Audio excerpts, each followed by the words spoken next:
हम सबों की जिंदगी में अता किया है।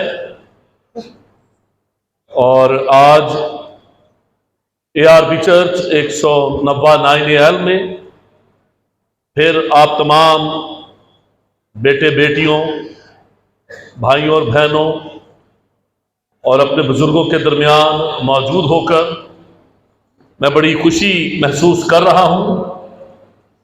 और मेरे साथ आए हुए खुदावंद के खादमी आली जनाब पादरी आर्थर डैनियल साहब, जो कि नवा चकलाटा में ही बैप्टिस्ट चर्च के पासबान और जो हमारा स्कूल और कॉलोनी वहाँ पर है उसके इंचार्ज हैं, और इसके साथ पादरी असम जॉन साहब जो साहिवाल में हमारे बैप्टिस्ट चर्च में मेरे साथ असिस्टेंट पास्टर हैं, वहाँ पर मकामी पासबान की खिदमत सर अंजाम देते हैं। मैं उनके तरफ से भी आपको शुक्रिया कहना चाहता हूँ आज की इस खूबसूरत दावत के लिए, इस खिदमत के लिए जिसका मौका बुजुर्गान सेशन और कन्वेंशन कमेटी ने आज खुदावंद के दो खादमीन यहाँ पर मौजूद हैं, मेरे लिए नहायत ही मोहतरम और बुजुर्ग आली जनाब पादरी सरदार मसीह साहब और मेरे बहुत ही प्यारे हम खिदमत नौजवान खुदा के नौजवान खादम आली जनाब पादरी जफर साहब, जिनकी अभी हाल ही में कलीसिया में बुलाहट और तैनाती हुई। मैं इस पर उनको मुबारकबाद भी पेश करता हूँ और खुदा उनका शुक्रगुजार हूँ आप तमाम अजीज़ों के लिए। बुजुर्गान सेशन अगर मैं सबके नाम लेना शुरू कर दूंगा तो बहुत देर हो जाएगी। बिलखसूस जनाब एल्डर ज़की बिन हाज साहब, एल्डर दानियल खान साहब, नंबरदार सरदार साहब हमारे बहुत ही आए। तब अगर मेरे लोग जो मेरे नाम से कहलाते हैं खाकसार बनकर दुआ करें और मेरे दीदार के तालब हों और अपनी बुरी राहों से फिरें, तो मैं आसमान पर से सुनकर उनका गुनाह माफ करूंगा और उनके मुल्क को बहाल करूंगा।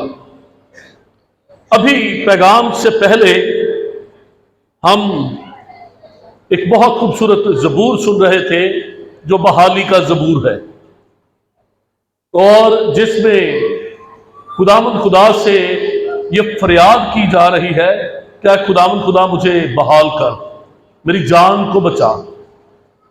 इस खूबसूरत हिस्सा के लिए, इस मौजू, इस कलाम मुकद्दस की आयत को चुनने के लिए सारी कन्वेंशन कमेटियों में खसूस सेक्रेटरी साहब आली जनाब मास्टर बशीर साहब, मैं आपको मुबारकबाद पेश करना चाहूंगा कि एक ऐसा मौजू चुना गया है, कलाम मुकद्दस का ऐसा हिस्सा चुना गया है जो आज इस दौर में कलीसिया की अहम जरूरत है, जो मरकजी मजमून है बहाली की राह। हम कैसे वापस बहाल हो सकते हैं, कैसे हम वापस उस खोए हुए मकाम को पा सकते हैं। सरकारी मुलाजम इस बात को अच्छी तरह से समझ सकते हैं कि अमूमन जब किसी बात की वजह से उनकी जो मुलाजमत है उसको मुअत्तल कर दिया जाता है, तो आमतौर पर तो सोचा जाता है कि अच्छा जी मुअत्तली जो है वो घर जाके बैठ के काम नहीं करना पड़ेगा। लेकिन मैं जब इस लफ्ज बहाली के लिए सोच रहा था,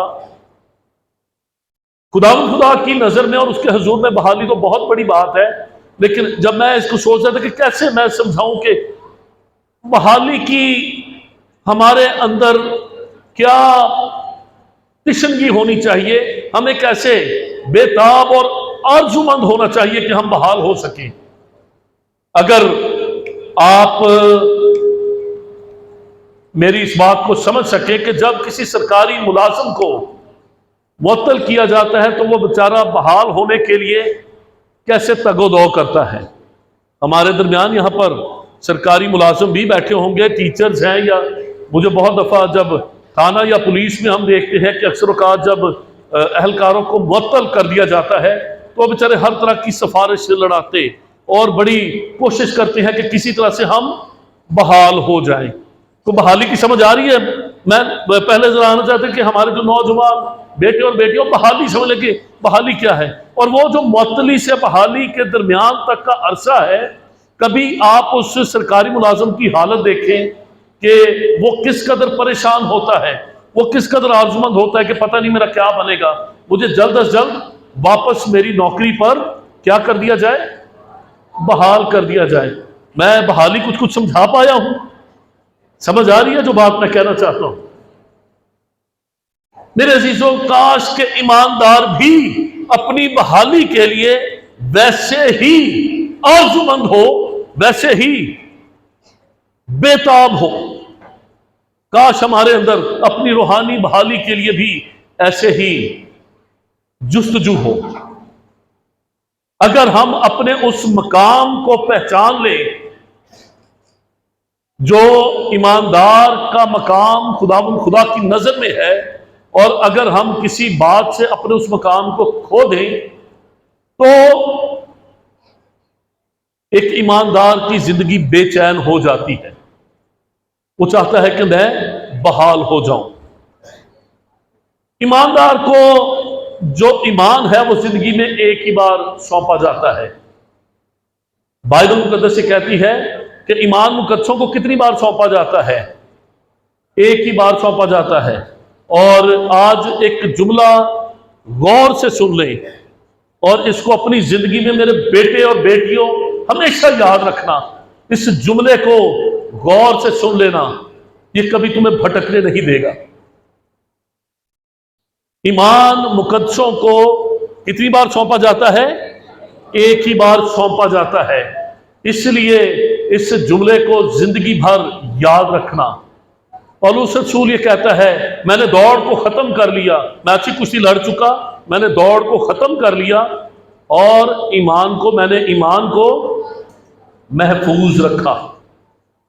मैं अच्छी कुश्ती लड़ चुका, मैंने दौड़ को खत्म कर लिया, मैंने ईमान को महफूज रखा। यह जुमला हमेशा आपने याद रखना है। जिस शख्स ने अपनी जिंदगी में ईमान को महफूज रखा, ईमान ने उसे अबदियत में महफूज रखा। जिस शख्स ने अपनी जिंदगी में ईमान को महफूज रखा, ईमान ने उसे अबदियत में महफूज रखा। पौलुस रसूल कहता है कि मैंने ईमान को महफूज रखा। ईमान बड़ी संभाल के रखने वाली चीज है इस दुनिया में, क्योंकि आखिरत में इस ईमान ने ही हमें महफूज रखना है। इस ईमान ने ही हमें जहन्नम की आग से बचाना है। इसी ईमान ने हमें दोजख से बचाना है। हमने अबदी मौत से अगर कोई चीज हमें बचा सकती है तो वो हमारा ये ईमान है। इस ईमान पर गौर करना है, इस ईमान में मजबूत होना है, इसे संभाल के रखना है। ये नहीं, पंजाबी में एक मुहावरा है, जिन्हें लाया गली ओदे नाल ही टुर चली। बाज लोगों के अच्छा जी उधर कोई आ गया, आज असी उधर मीटिंग अटेंड कर, हुण उधर चले गए, हुण उधर चले गए। ईमान को जब मिल जाता है अपनी जिंदगी में संभाल के रखे, ये ईमान आपको संभालेगा। यहां पर लिखा है, तब अगर मेरे लोग जो मेरे नाम से कहलाते हैं खाकसार बनकर दुआ करें और मेरे दीदार के तालब हों और अपनी बुरी राहों से फिरे, तो मैं आसमान पर से सुनकर उनका गुनाह माफ करूंगा और उनके मुल्क को बहाल करूंगा। आने वाले दिनों में खादमीन बहुत ज्यादा बोलेंगे। मैं आज इस वक्त में एक बात पर बोलना चाहूंगा, सिर्फ एक, इस आयत के एक हिस्सा पर बोलना चाहूंगा। लिखा है, तब अगर मेरे लोग जो मेरे नाम से कहलाते खाकसार बनकर दुआ करें और मेरे दीदार के तालब हो। दीदार के तालब होना, इसका क्या मतलब है? खुदा इस बात से क्या सिखाना चाहता है?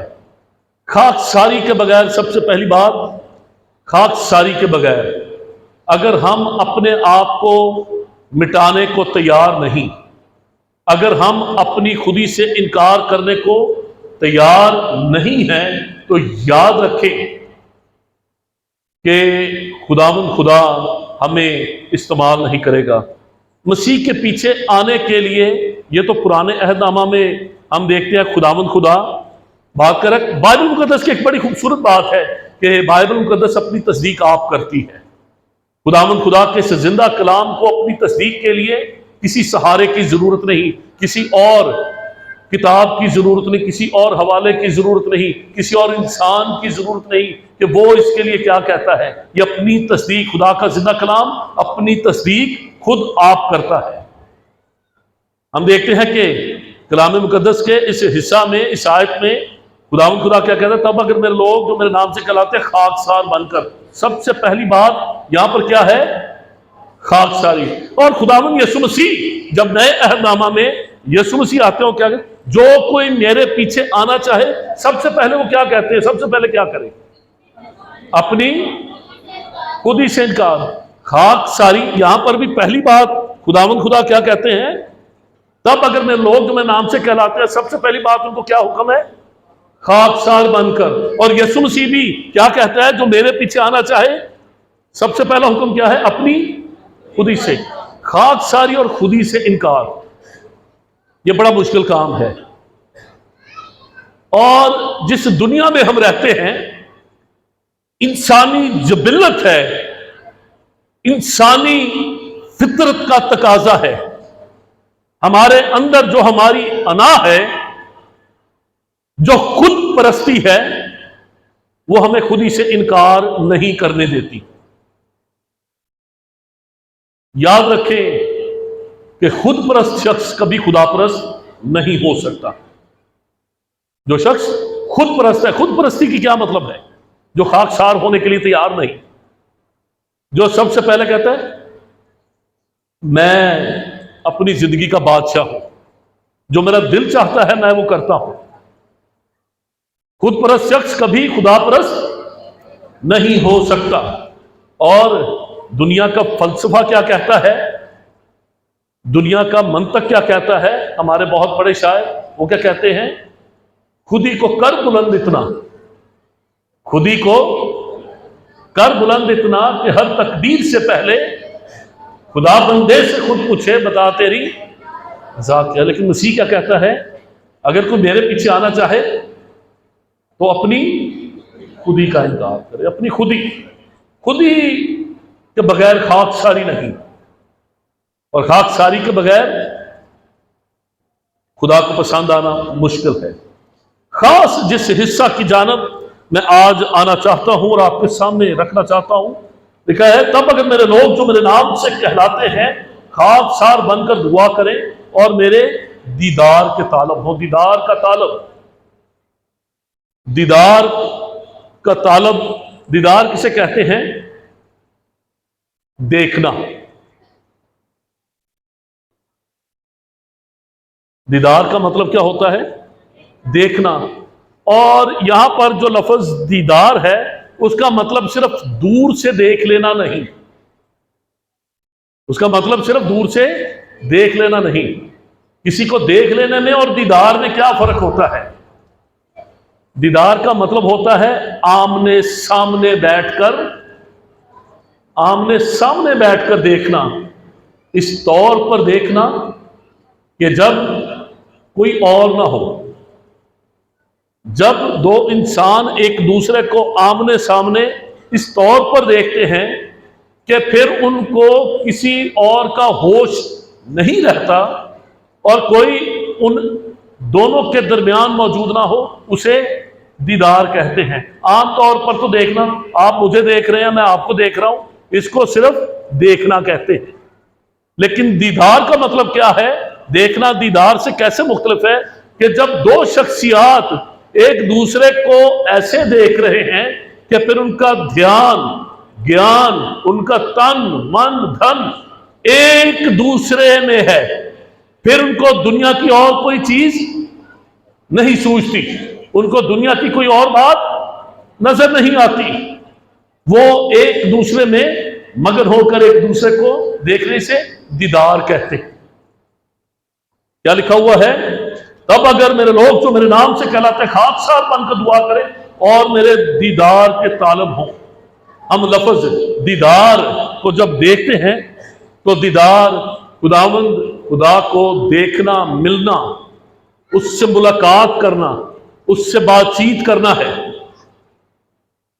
आज मेरे अजीजों, हमारी बहाली तब मुमकिन है जब हम मसीह यस्सु को जानते होंगे। जब हम किसको जानते होंगे? यस्सु मसीह को। आज का ईमानदार अबलीस धोखेबाज है। याकूब का आम खत जब हम पढ़ते हैं तो बार बार कहता है मेरे भाइयों फरेब ना खाना, फरेब ना खाना, अबलीस के धोखे में ना आना, अबलीस के फरेब में ना आना। अबलीस फरेब देने वाला है, अबलीस धोखा देने वाला है। आपको याद है कि अबलीस जब बागे अदन में आता है तो हवा से क्या कहता है कि तुम ये वाला फल क्यों नहीं खाते?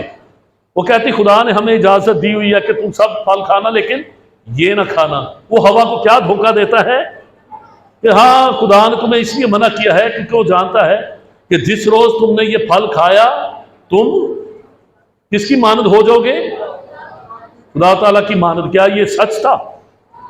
सच क्या था जो खुदा ने कहा? और खुदा ने क्या कहा था कि बाग के सारे फल तुम खाना लेकिन ये जो बाग के बीच का दरख्त है इसका फल ना खाना, क्योंकि जिस रोज तूने ये फल खाया तू मरा। सच्चाई ये थी जो खुदा ने कही। लेकिन अबलीस जो फरेब देता है, जो धोखा देता है, वो क्या कहता है कि नहीं, ऐसा नहीं। खुदा जानता है कि जिस रोज तुम ये फल खा लोगे तुम क्या होगे? खुदा की मानद बन जाओगे। और वो उसके धोखे में आ गए। अबलीस फरेब देता है, अबलीस धोखा देता है। आज के इस दौर में हमारी बहाली की राह में एक सबसे बड़ी रुकावट, अगर कलीसिया बहाल होना चाहती है, अगर ईमानदार बहाल होना चाहता है, एक शख्स जो मसीही है वो बहाल होना चाहता है। याद रखें कि गुनाहगार जो मसीह को नहीं जानता, बहाल कौन होगा? जो मुअत्तल हुआ है, जिसका कतई तल्लक हुआ है, वो बहाल हो सकता है। वही बहाल होगा जो मसीह को जानता ही नहीं, जो नए सिरे से पैदा ही नहीं हुआ, जो मसीही ईमानदार ही नहीं। उसको तो पहले मसीही ईमानदार बनने की जरूरत है। बहाली की जरूरत उस ईमानदार को है जो पहले से मसीह के साथ एक रिश्ते तल्लक में चल रहा है। बहाली की राह आज हमारे लिए क्या है कि हम मसीह यस्सु को जानें। और सबसे बड़ा जिस फरेब की मैं बात कर रहा था, जिस धोखे की मैं बात कर रहा था, वो सबसे बड़ा फरेब और धोखा जो आज अबलीस ईमानदारों को देता है वो ये है कि हम अपनी सारी जिंदगी बाजुकात, हम अपनी सारी जिंदगी सिर्फ मसीह यस्सु के बारे में जानकर, मसीह यस्सु के बारे में जानकर, उसके मुतल्लक जानकर ये समझते हैं कि हम मसीह को जानते हैं। अगर हमने संडे स्कूल में पढ़ लिया है, चर्च में आकर पैगाम सुन लिया है, किसी क्रूसेड पर गए, किसी बड़ी कन्वेंशन पे चले गए, किसी बड़ी मीटिंग पे चले गए, कोई बड़ा क्रूसेड हुआ, 100-200 बसें लगी, वहां पे जाके यीशु मसीह के मौजूदात के मुतल्लक सुन लिया, हम समझते हैं कि बस अब हम भी यीशु को जान गए। नहीं, ऐसा नहीं। ये एक फरेब है जो अबलीस हमें देता है। हम यीशु के बारे में तो जानते हैं लेकिन हम यीशु को अभी तक नहीं जानते। यीशु के बारे में जानना और यीशु को जानना, इन दोनों बातों में फर्क है। पाकिस्तान का वजीर आजम कौन है जिसको नाम आता है? हाँ जी, शहबाज शरीफ। सबको पता है शहबाज शरीफ के बारे में, हम सब जानते हैं। शहबाज शरीफ किसका छोटा भाई है? नवाज शरीफ का। हम उसको भी जानते हैं। देख ले, ये शहबाज शरीफ के बारे में जानना है। क्या हम में से कोई शहबाज शरीफ को जानता है? कोई हम में से शहबाज शरीफ को जानता है? ये सिर्फ हम शहबाज शरीफ के बारे में जानते हैं, लेकिन हम में से कोई भी शहबाज शरीफ को नहीं जानता। ये वो फर्क है मसीह के बारे जानने में और मसीह को जानने में। याद रखें कि हम बहाली की राह हमारा मजमून है। हम बहाल तब होंगे जब हम मसीह को जानेंगे। सिर्फ मसीह के बारे में जानकर आकर पैगाम सुन लिया, गीत गा लिए, दुआ कर ली, मसीह के बारे में सुनकर चले गए, ऐसे हम बहाल नहीं होंगे। बहाल हम कब होंगे? जब हम मसीह को जानेंगे। वो जिक्र खुदावंद यीशु मसीह ने किया कि क़यामत के दिन बहुत से लोग आएंगे, वो खुदावंद यीशु मसीह को क्या कहेंगे कि हमने तो तेरे नाम से बता सकता है क्या क्या किया, वहां पर क्या क्या जिक्र है जी। मौत-जात का जिक्र करेंगे। हम समझ लेते हैं मौत-जात जो है ये बहुत बड़ी बात है, अगर कोई मौत-जा कर ले, किसी बीमार को शफा दे दे, ये बहुत बड़ी बात है। हाँ, ये बहुत बड़ी बात है, इंसान के लिए बहुत बड़ी बात है। लेकिन मौत-जात का जिक्र वहां पर है कि हमने तो ऐसा किया ऐसा किया। खुदावंद यीशु मसीह उनसे क्या कहेगा? मुझसे दूर हो जाओ, मेरी तुमसे कभी वाकफियत ना थी। ये नहीं कि अभी मेरी तुमसे वाकफियत नहीं है, लफ्ज क्या है? थी, यानी जब तुम ये सब कुछ कर रहे थे तब भी नहीं थी, मेरी तुमसे कभी वाकफियत ही ना थी। अंग्रेजी का लफ्ज है नेवर न्यू, KNEU, KNOW नहीं, KNEW, न्यू, मेरी तुमसे वाकफियत ही ना थी। मसीह के बारे में जानना फर्क बात है, मसीह को जानना फर्क बात है।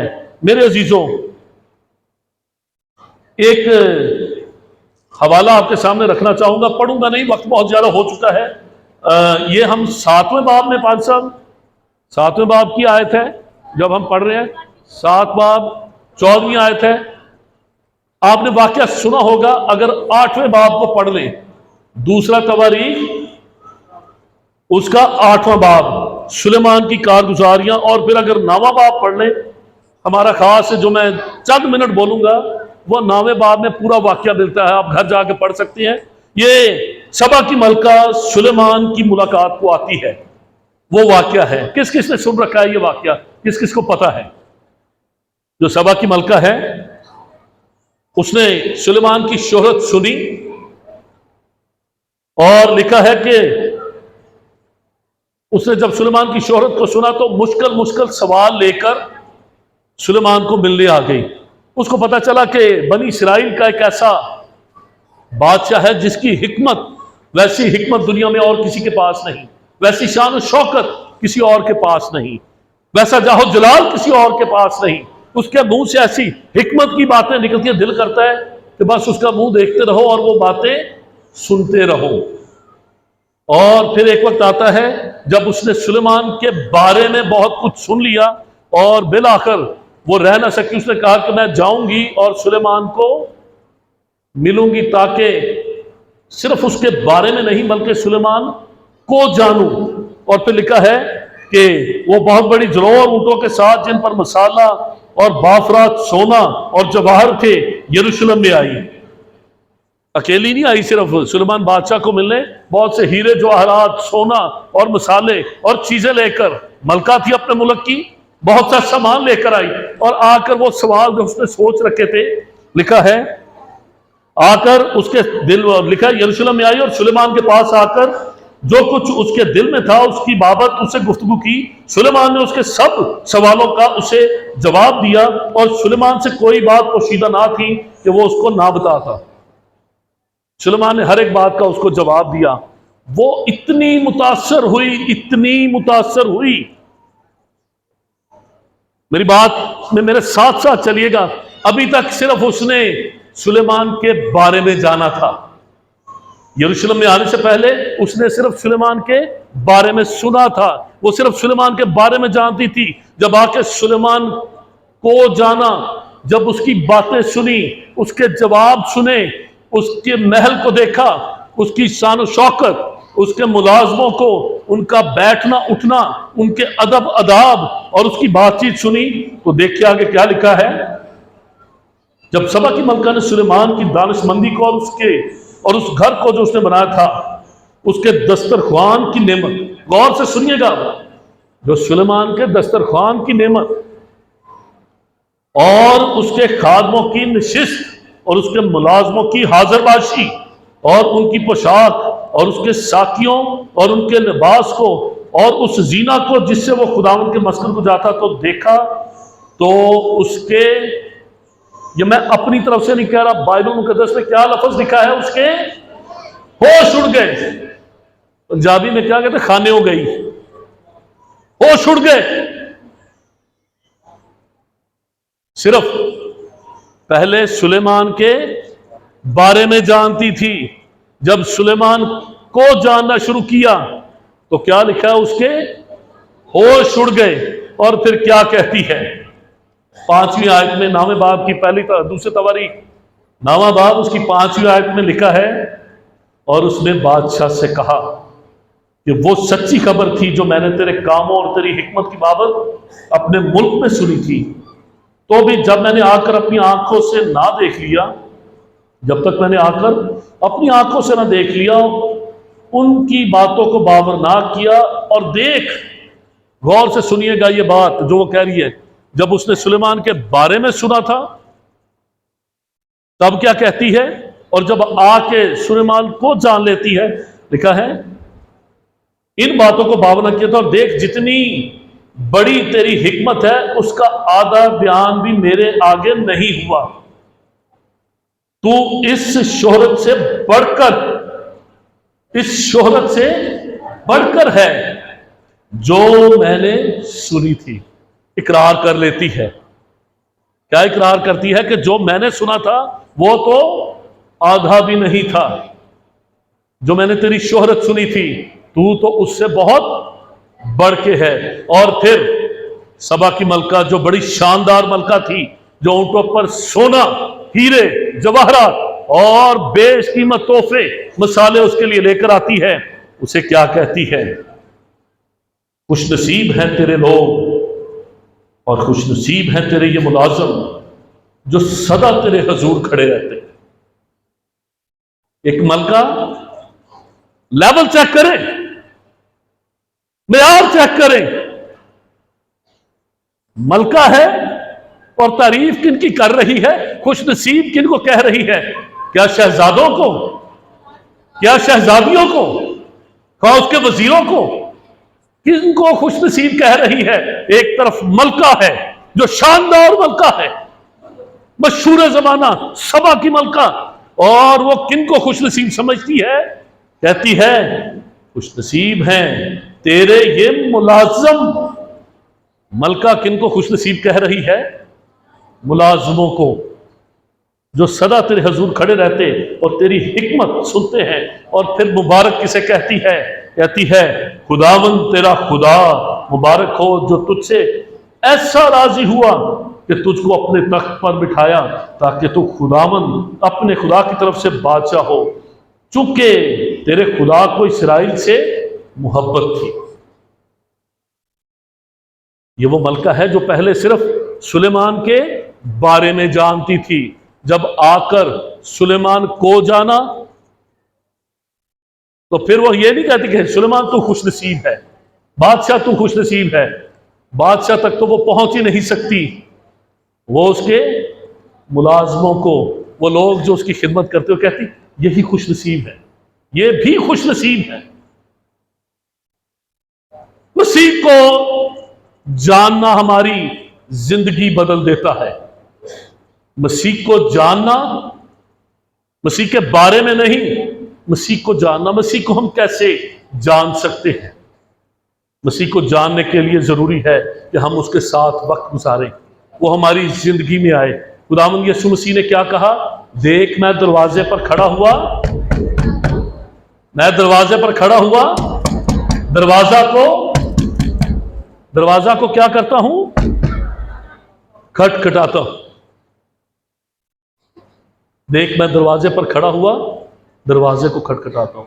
जो कोई दरवाजा खोलेगा, क्या करूंगा? मैं अंदर आऊंगा और उसके साथ खाना खाऊंगा। जब तक मसीह हमारे दिल के दरवाजा के बाहर है, तब तक हम सिर्फ मसीह के बारे में जानते हैं। लेकिन जो ही मसीह के लिए दरवाजा खुलता और मसीह हमारे दिल के दरवाजा के अंदर आ जाता है, फिर हम मसीह के बारे में नहीं बल्कि मसीह को जान लेते। हालेलुया! तब हम मसीह को जान लेते हैं।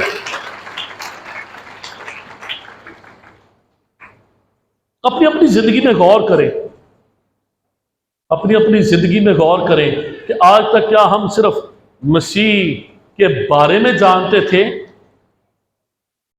या मसीह को भी जानते थे? ये तो पुराने अहदनामे का एक वाकया आपके सामने मैंने बयान किया। ये नए अहदनामा में भी जल्दी जल्दी चंद मिनटों में एक वाकया देख लेते हैं। जब हम बचपन में छोटे थे तो मैंने अपनी अम्मी से और संडे स्कूल में गीत सीखा था, बच्चों को आता होगा।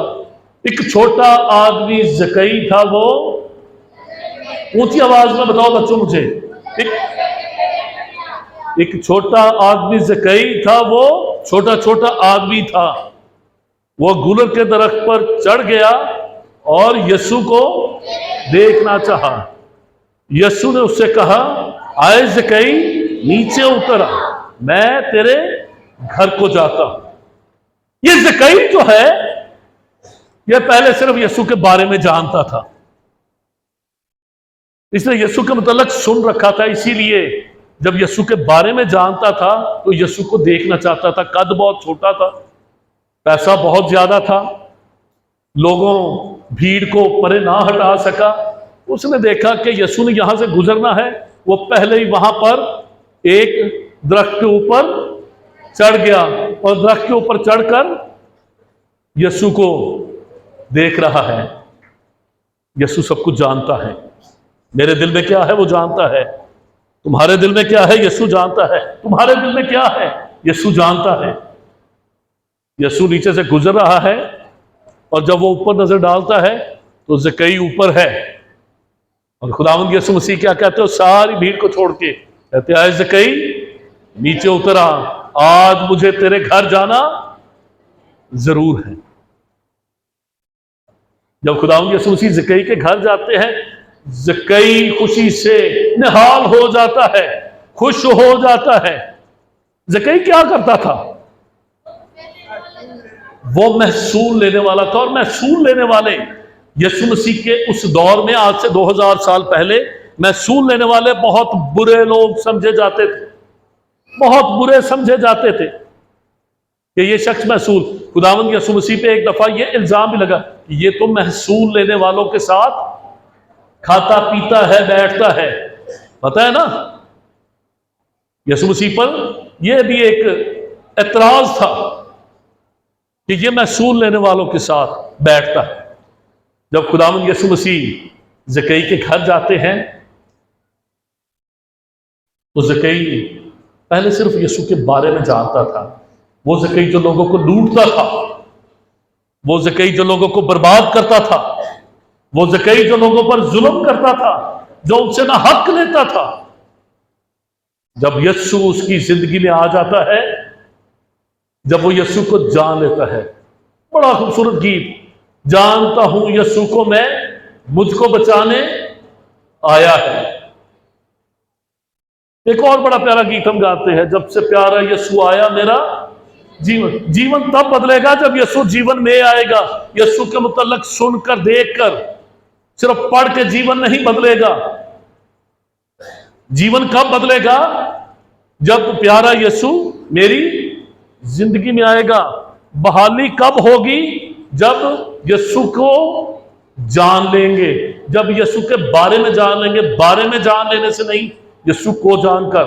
जब जकई की जिंदगी में यीशु आ जाता है, वो जकई जो सबको लूटता था, जो जुल्म करता था, जो छीनता था, वो क्या कहता है, एक मिनट सब इधर ठहर जाओ, घर में दावत चल रही है, यीशु वहां पर मौजूद है। वो कहता है, आज मैं एक ऐलान करना चाहता हूं कि अगर मैंने किसी से ना हक लिया है तो मैं उसे वो सारा वापस कर देता हूं। जो मैंने उससे ना हक लिया, सिर्फ वही वापस करता हूं। जी, कितना? 100 गुना कितना होता है? 4 गुना। और 4 गुना अगर मैंने किसी से 100 रुपया ना हक लिया है तो उसको वापस कितना करूंगा? 400 वापस करूंगा। सब हैरान होते हो, ये सबसे छीनने वाला, और ये सबसे खाने वाला, सब पर जुल्म करने वाला। जब यीशु उसकी जिंदगी में आ गया है, जब जकई बहाल हो गया है, बहाली की राह पर चल पड़ता है, वो कहता है अगर मैंने किसी से ना हक लिया है तो मैं उसे 4 गुना वापस करता हूं। और अपना कितना माल, अपनी दैयकी, अपना 10वां हिस्सा, कितना माल गरीबों को देता हूं? आधा माल। जब यीशु जिंदगी में आ जाता है तब जिंदगी बदल जाती है। ये यीशु के आने से पहले की बातें थी। जब तक वो यीशु के बारे में जानता था वो सब कुछ करता रहा, लेकिन जब यीशु उसकी जिंदगी में आ गया, जब उसने यीशु को जान लिया तो उसकी जिंदगी बदल गई। मेरे अजीजों, आज बहाली की राह, अगर हम वापस खुदावंद खुदा के साथ उस शख्सी तलक में बहाल होना चाहते हैं तो फिर हमें सिर्फ यीशु के बारे में नहीं जानना, यीशु को जानना है। जैसे ज़कई ने उसको अपने घर में उतारा, अपनी जिंदगी में हमें यीशु को बुलाना है। आइए हम सब अपने सर को झुकाएं और दुआ करें। हर एक सर झुक जाए, हर एक आंख बंद हो, कोई किसी दूसरे की तरफ ना देखे। अगर आज तक सिर्फ हम यीशु के बारे में जानते थे तो आज खुदावंद हमें मौका दे रहा है कि हम यीशु को जाने। अगर आज तक हम सिर्फ यीशु के बारे में सुनते रहे, आज मौका है। कलाम मुकद्दस में क्या लिखा है? खुदावंद खुदा क्या फरमाता है? जहां 2 या 3 मेरे नाम में मौजूद होंगे, मैं उनके दरमियान मौजूद हूं। वो हमारे दरमियान मौजूद है। कोई किसी दूसरे की तरफ ना देखे। अगर आज आप चाहते हैं कि यीशु आपके दिल के दरवाजा पर खटखटाता ना रहे, बल्कि आप दरवाजा खोलें और वो आपकी जिंदगी में आ जाए, तो आप अपना हाथ खड़ा करें। जो यीशु को अपनी जिंदगी में दावत देना चाहता है, ताकि यीशु आपकी जिंदगी में आकर आपकी जिंदगी को बदल दे, आप बहाल हो जाएं, आप हमेशा की जिंदगी पाएं। जो जो यीशु को अपनी जिंदगी में दावत देना चाहता है, क्या यीशु मेरी जिंदगी में आ, ताकि आप भी इस गीत को गा सकें कि जब से प्यारा यीशु आया मेरा जीवन बदल गया। वो हमारी जिंदगी को बदलने के लिए हमारी जिंदगी में आना चाहता है। सब अपने सर को झुकाए रखें, अपनी आंखों को बंद करें। जो आज यीशु को अपनी जिंदगी में दावत देना चाहते हैं, जो यीशु को जानना चाहते हैं, जो उसके दीदार के तालब हैं, सिर्फ वो अपने हाथ खड़े करें, अपने हाथ बुलंद करें, शर्माए नहीं। खुदा के कलाम में लिखा है, यीशु मसीह कहते हैं, जो इब्ने आदम से शर्माएगा मैं उनसे शर्माऊंगा। अपने हाथ खड़े करें और यीशु को अपनी जिंदगी में दावत दें। क्या यीशु मेरी जिंदगी में आ, मेरे दिल में आ और मेरी जिंदगी बदल दे। वो हमारी जिंदगी बदलना चाहता है। जब यीशु हमारी जिंदगी में आ जाता है तो हमारा सब कुछ बदल जाता है।